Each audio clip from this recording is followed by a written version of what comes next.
करके उस श्वेत गुम्बज के सामने खड़े हो गए, जिसके मध्य में सिंहासन, उर्दू में तख्त कहते हैं, उसके ऊपर तेजो में श्वेत नर रूप में परम अक्षर ब्रह्म जी विराजमान थे, जिनके एक रोम अर्थात शरीर के बाल से इतना प्रकाश निकल रहा था जो करोड़ सूर्यों तथा इतने ही चांदों से मिले जुले प्रकाश से भी अधिक था।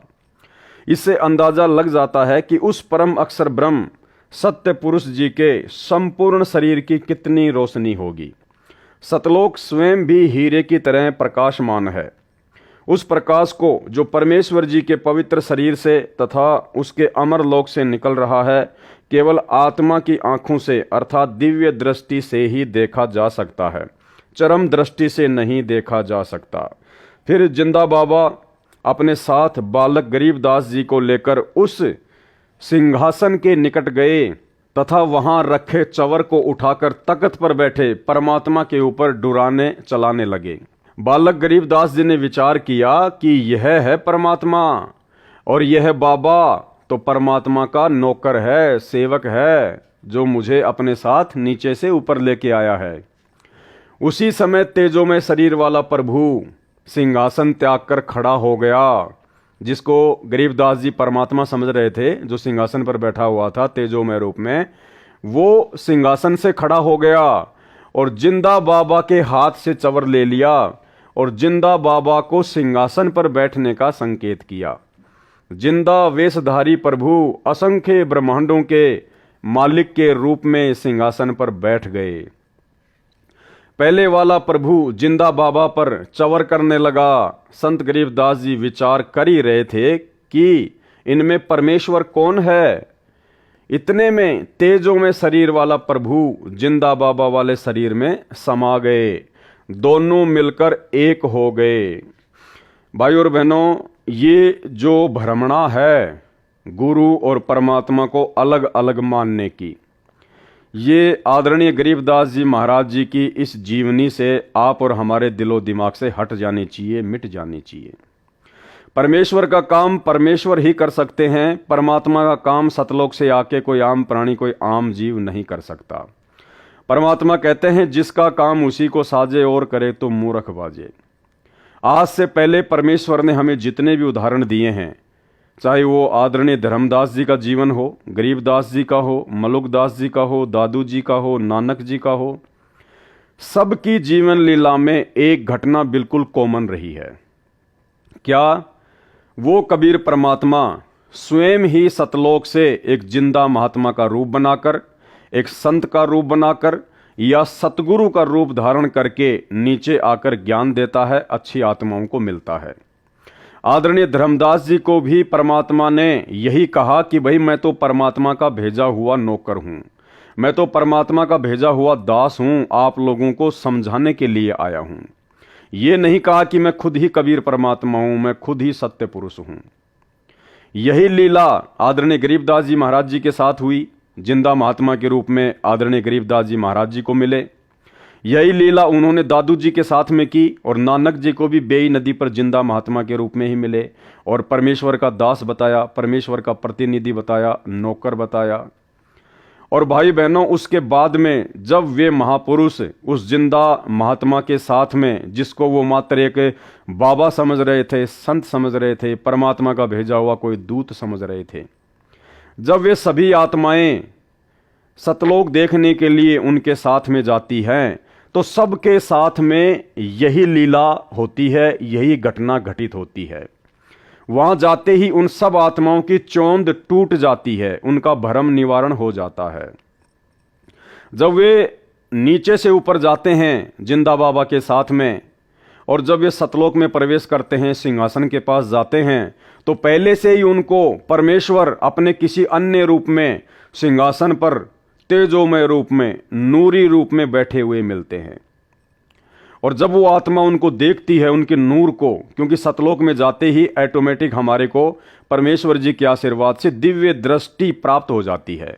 हम इस चरम दृष्टि से उस परमेश्वर को नहीं देख सकते, इसलिए सतलोक में जाते ही परमात्मा हमें दिव्य दृष्टि दे देते हैं।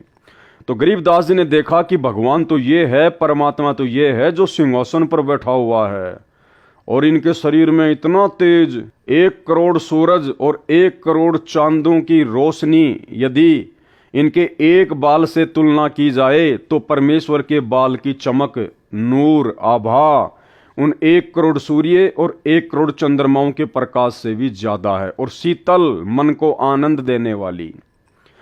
तो उन सभी भक्तों ने ये सोचा, सभी आत्माओं ने यही सोचा कि परमात्मा तो ये है, और ये जो जिंदा बाबा है ना, जो मेरे साथ आया है, जो मुझे अपने साथ में लेकर आया है, ये तो इसका कोई नौकर है यहाँ का। और फिर वो देखते हैं कि नीचे से जो जिंदा बाबा मुझे लेकर आया है वो एक चवर उठाता है और पहले से सिंहासन पर बैठे हुए नूरी शरीर वाले परमात्मा के ऊपर चवर करने लगता है। तो उन आत्माओं को दृढ़ विश्वास हो जाता है कि भाई वास्तव में परमात्मा तो यही है जो सिंहासन पर बैठा हुआ है, और जो नीचे से मुझे लेके आया है ये तो इनका नौकर है, इनका सेवक है जिंदा बाबा तो। लेकिन कुछ ही समय बाद में वो क्या देखते हैं कि सिंहासन पर जो बैठा हुआ था नूरी शरीर वाला परमात्मा, वो खड़ा होता है और जिंदा बाबा के हाथ से चवर ले लेता है और जिंदा बाबा से प्रार्थना करता है, हाथ जोड़कर उनको संकेत करता है कि आप सिंहासन पर बैठिए।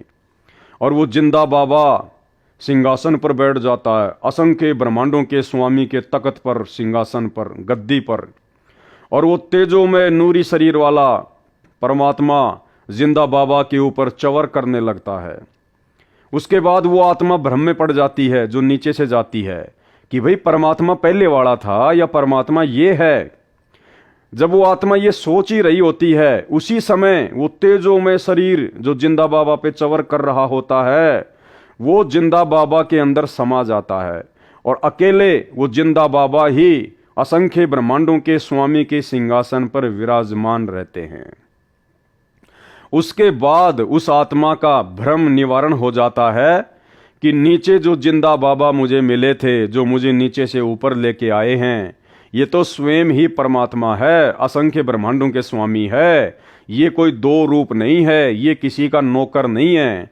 भाई बहनों, यही घटना आदरणीय धर्मदास जी के साथ में घटी, यही घटना आदरणीय गरीबदास जी के साथ में घटी, यही घटना आदरणीय दादू जी के साथ में घटी, यही घटना आदरणीय मलुकदास जी और गीसा संत जी के साथ में घटी, और यही घटना आदरणीय नानक जी के साथ में घटी।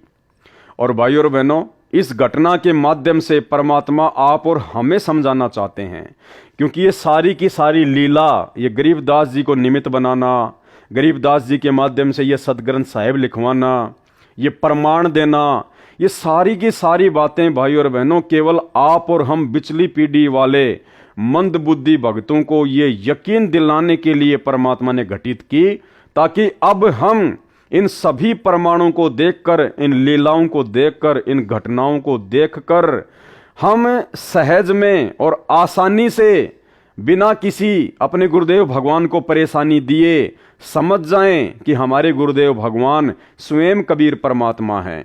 ये स्वयं असंख्य ब्रह्मांडों के स्वामी हैं, कबीर देव हैं, जो अनेक रूप धारण करके अनेक ब्रह्मांडों में अपनी लीला करते रहते हैं, जो तीनों लोकों में प्रवेश करके सबका धारण पोषण करते रहते हैं। यही परमात्मा यहाँ पर आज हमारे सतगुरुदेव जी के रूप में आए हुए हैं, और यही परमात्मा अपने एक तेजोमय रूप में, नूरी रूप में, सतलोक में बैठकर असंख्य ब्रह्मांडों का संचालन कर रहे हैं। हमारी ये चौंध तोड़ने के लिए परमात्मा इस प्रकार की लीलाएं करते हैं, ताकि हमें, जब हम इस बिचली पीढ़ी में मोक्ष के प्राइम टाइम में पहुंच जाएं, तो उस समय हम आसानी से अपने गुरुदेव भगवान को, जो कि संत रूप में आए हुए हैं, सतगुरु रूप में आए हुए हैं, साहिब से सतगुरु भय, सतगुरु से भय संत, और धर धर वेख विशाल अंग, ये खेल आदि और अंत, हम केवल इन्हीं को अपना परमात्मा मान लें और अन्य में परमात्मा देखना बंद कर दें। इस कागज की फोटो को, जो कि कबीर जी की मानी जाती है, इस काल्पनिक कागज की फोटो को हम परमात्मा मानकर पूजना बंद कर दें, और पूरा प्रेम, पूरी लगन, पूरा समर्पण, पूरा भाव, पूरी श्रद्धा केवल अपने गुरुदेव भगवान के प्रति ही समर्पित कर दें, और इसी जन्म में अपना आत्म कल्याण करवा लें। केवल इसलिए परमेश्वर ने ये इतने सारे हमारे को उदाहरण दिए हैं। जिंदा बाबा के शरीर का तेज उतना ही हो गया जितना तेजों में पूर्व में सिंहासन पर बैठे सत्य पुरुष जी का था। कुछ ही क्षणों में परमेश्वर बोले, हे गरीबदास, मैं असंख्य ब्रह्मांडों का स्वामी हूँ। मैंने ही सर्व ब्रह्मांडों की रचना की है। सर्व आत्माओं को वचन से मैंने ही रचा है। 5 तत्व तथा सर्व पदार्थ भी मैंने ही रचे हैं। क्षर पुरुष अर्थात ब्रह्म तथा अक्षर पुरुष व उनके लोकों को मैंने ही उत्पन्न किया है। इनको इनके तप के बदले में सर्व ब्रह्मांडों का राज्य मैंने ही प्रदान किया है। मैं 120 वर्ष तक पृथ्वी पर कबीर नाम से जुलाहे की भूमिका करके आया हूँ। भारत देश के काशी नगर बनारस में नीरू नीमा नाम के पति पत्नी थे। वे मुसलमान जुलाहा थे। वे निसंतान थे। ज्येष्ठ सुधी पूर्णमासी की सुबह ब्रह्म मुहूर्त में लहर तारा नामक सरोवर में काशी के बाहर जंगल में मैं नवजात शिशु का रूप धारण करके कमल के फूल पर लेटा था। मैं अपने इसी स्थान से गति करके गया था। नीरू जुलाहा तथा उसकी पत्नी प्रतिदिन उसी तालाब पर स्नानार्थ जाया करते थे, नहाने के लिए जाया करते थे। उस दिन मुझे बालक रूप में प्राप्त करके अत्यंत खुश हुए मुझे अपने घर ले गए। मैंने 25 दिन तक कुछ भी आहार नहीं किया था। तब शिवजी एक साधु के वेश में उनके घर गए। वह सब मेरी प्रेरणा से ही थी। शिव से मैंने कहा था कि मैं कंवारी गाय का दूध पीता हूँ। तब नीरू एक बछिया लाया। शिव को मैंने शक्ति प्रदान की। उन्होंने बछिया की कमर पर अपना आशीर्वाद भरा हाथ रखा। कंवारी गाय ने दूध दिया। तब मैंने दूध पिया था।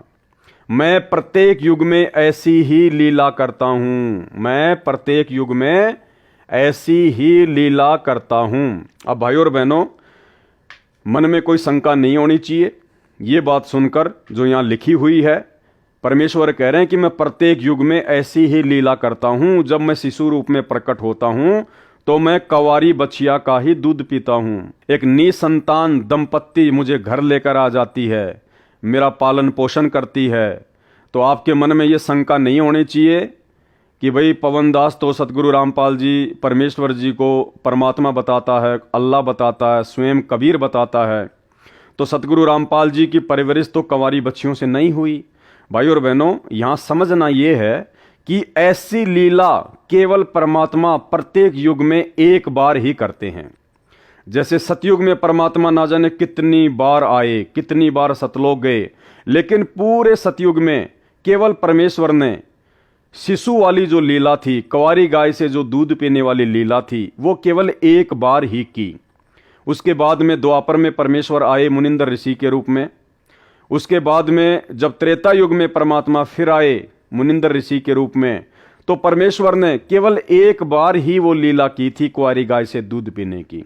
बाकी ना जाने कितनी बार परमात्मा आए, कितनी बार सतलोक गए, कभी जिंदा महात्मा के रूप में, कभी किसी संत के रूप में। फिर परमात्मा द्वापर युग में करुणामय ऋषि के नाम से आए और पूरे द्वापर युग में परमात्मा ने केवल एक लीला, पूरा जीवन उन्होंने वैसा ही निभाया जैसा परमेश्वर पहले निभाते आ रहे हैं। एक निसंतान दंपत्ति उनको उठाकर ले आती है और कंवारी गाय के दूध से फिर परमात्मा गुरु बचन पे डट गे, कट गे फंद 84 के, कट गे फंद 84 के, कट गे फंद 84 के।